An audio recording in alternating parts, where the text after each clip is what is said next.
Hi, hope you're doing well. It's your girl Jennifer here again, and we have an interesting conversation as usual. So, would you rather be book smart or street smart? Which would you rather be? I'm asking this question because have you had people say, why am I studying all this much? Why would I need to study? Yet, I have a job. I didn't go to school. I have a job that pays me well. I have everything I need. So, I don't need books.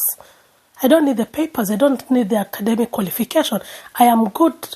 I'm good to go. I'm good as I am. And have you also found some people who are like, don't joke. If you have no degree in a certain area, your life, you're finished. No. You cannot excel in life if you do not have certificates and the academic qualification to back you up. Have you had such people? Have you had it? So, which is better then? Because I believe the ones that are book smarts and have the paperwork and the academic qualification to back up their argument have a point. And the people who do not have the academic qualification, but their life is happening for them, then they also have a valid point. But where do we get the balance? So, for me, I could say I have been in both worlds. And being in both worlds, wisdom demands that sometimes when you're giving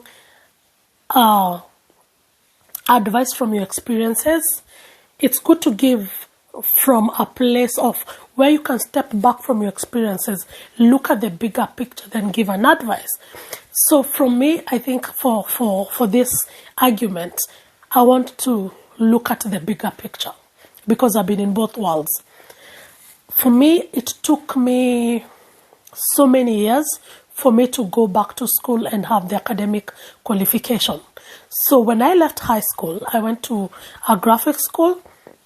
I did not get a job in the as a graphic designer, so I went into business. Was I succeeding in business? Yes.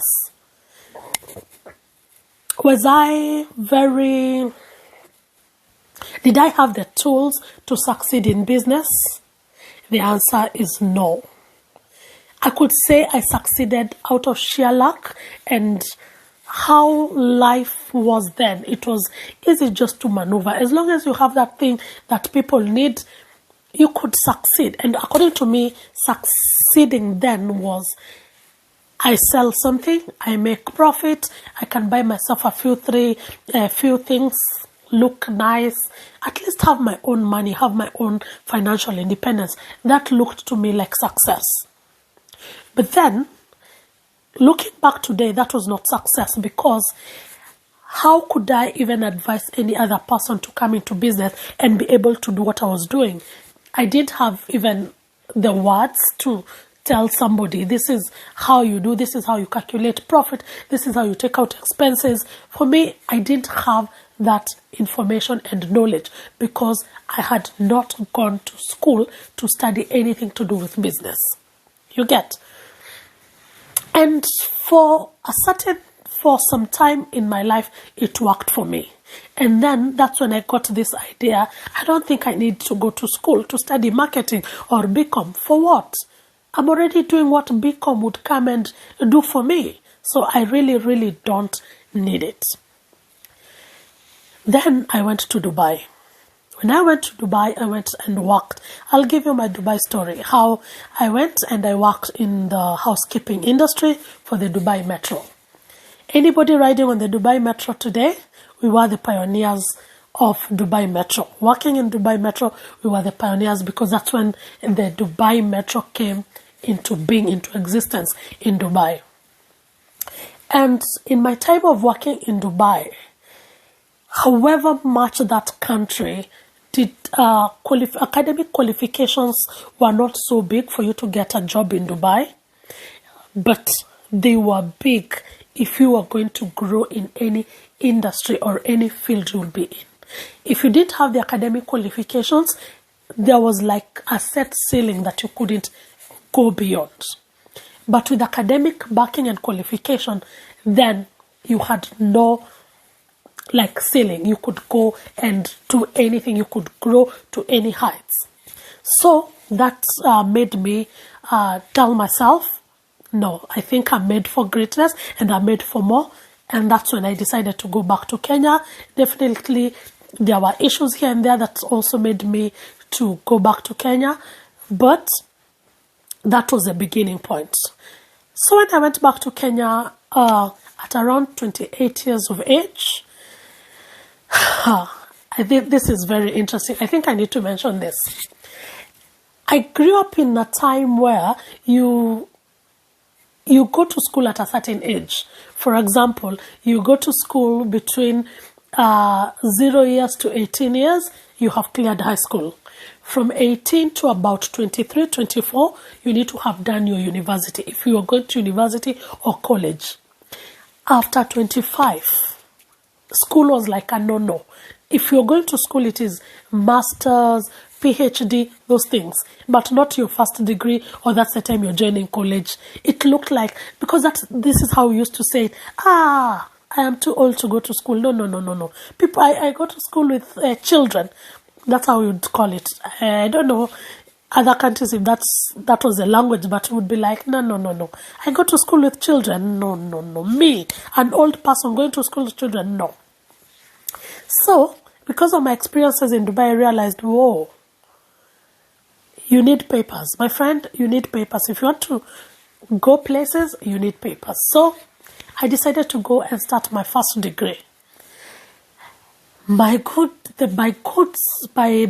grace or good luck, the degree I went to do, most of the people who were doing the degree had some prior college qualification. So we were almost in the same age bracket, but we still had some few young people who had just left high school and were joining. So, but they were very few compared to the most of us who are a bit mature. So at least I wasn't really the odd one out. But by the time I was making up my mind to go back to school at 28 years of age, for me, I was ready to be the oldest in the class, because I told myself it doesn't matter. 4 years after or 3 years after me having my degree, nobody will care whether I was the oldest or the youngest, as long as I have my paper at hand. So that's when I went to school. Went to school, did my degree, finished. Immediately after doing my degree, I came to do my master's. I started my master's at the age of 33. 33? Yes, when I was just coming to turn, I turned 33, I think, in the process here. But I know, yes, I did my master's when I was 33 years of age. Oh my goodness, people think I'm so old. Yes, I'm old and young at heart. So yes, but what does this say? You can go to school at any point in your life. And so this informs this argument today. When I didn't have papers like the academic backing, like just beyond a diploma, because I had a diploma first. But this argument also is not limited to a diploma, even a certificate, because there are people who do not even have anything. They don't have even a certificate. They don't have a diploma in anything. That little certificate you think is useless, that certificate is very important. It can open doors for you anywhere, and sometimes it could be the reason doors shut in front of you. So, but the comparison here is, which is better, to be book smart or street smart? Which is better, or is it okay to have both? For me, I would say this. It is, I have seen and I have experienced that myself, working with people who do not have any qualification other than experience. And when you go to work with them, they are always bullying you. For example, for me, when I was working with people, I have my master's and they are my supervisors, and they do not have any qualification other than their 20 years experience in care, 20 years experience, I don't know in what field, they would look down on you, and they're thinking like, so you did your master's, and I'm here earning more than you. So what was the point of what? So what does your master's help you in? I've had that argument, but I've also had this argument of people who have really they have the education, and they look at somebody who doesn't have any paperwork, and they're thinking like, you're wasting our time. And like, even when they are talking, they talk you down, because they're thinking like, do you understand? They will try to explain a point, and afterward they'll be thinking, do you even understand what I'm saying? And they will start explaining things like they're explaining to a small child, because according to them, you do not have the mental, like the intelligence to understand what they're saying.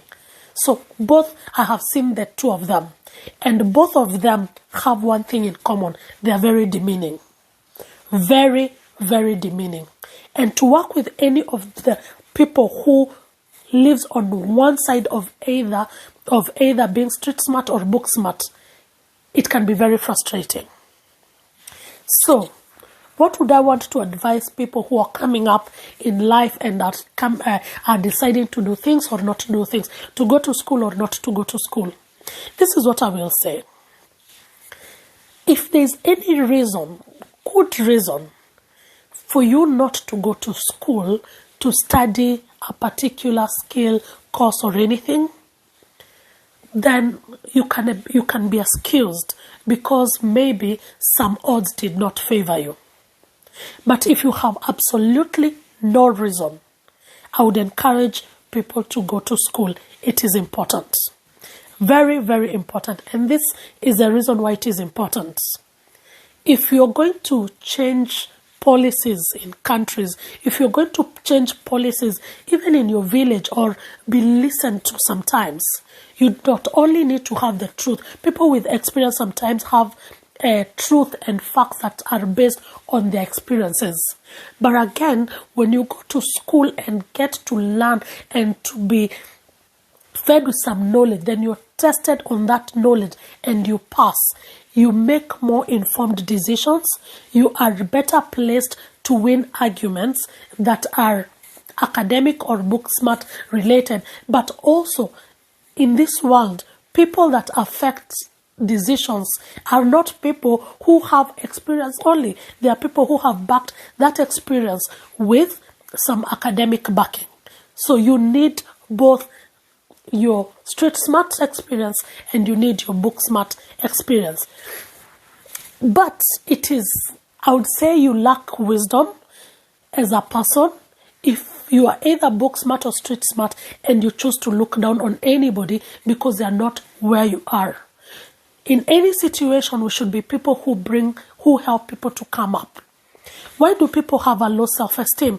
If you are good in a certain place, or you are the head of the department and you have your PhD, and you come and look down on me as a person who has just left school and I do not even know what I want to do, so I decided to come and work somewhere to get some little experience and so that I can first figure myself out. Then you find a supervisor who will come and start talking you down. That might crush your self-esteem. Those are the people that sometimes end up being our clients with mental health issues because somebody abused their position. Wisdom demands that we should be people who are kind, who are empathetic, people who encourage others. We don't look down on others. So, for me, I would say I would encourage people to know that when you are either sides of book smart or street smart, most of the time, if you stay on that side and you don't combine the two, most of the times these people are very arrogant and full of pride, full of themselves, because they think the book smart will think life has gotten them there because they are book smart, they have the papers, they have the qualifications. Then these others who have the experience and no academic backing, their arrogance is, I can do it without the books, without the papers and everything. And that arrogance, unfortunately, it's a very toxic arrogance. And that toxicity is one of the reasons why mental health issues are on the rise. So, for you to bring down that arrogance and ignorance, you need to have a taste of both. Because when somebody with experience is talking to somebody who is book smart, they will listen and realize, okay, yes, I think I have certificates to back me up in a certain area, but I do not have the experiential knowledge, so I need to go and get experience in this area so that I could be able to be balanced. And if you're experiential and you have the experience to back you up, then sometimes to add to it, so that you can also be able, when people who have the education and the academic backing, sometimes when they are talking and giving the facts, the research, giving the data and all this, you have the place to sit down with them and also be able to understand or interpret that data or that information logically, and be able to sit and present your case as they present their case, and both of you come together and are able to agree as people now who can be even colleagues, who can be workmates, because you are now enriching each other with the information, other than being on one side of the boat, and then instead of growing people, growing each other, you start tearing each other down and tearing people down. So, if you are either book smart and street smart and not both, work at being both. It's against all odds. And I'm your girl, Jennifer. Bye.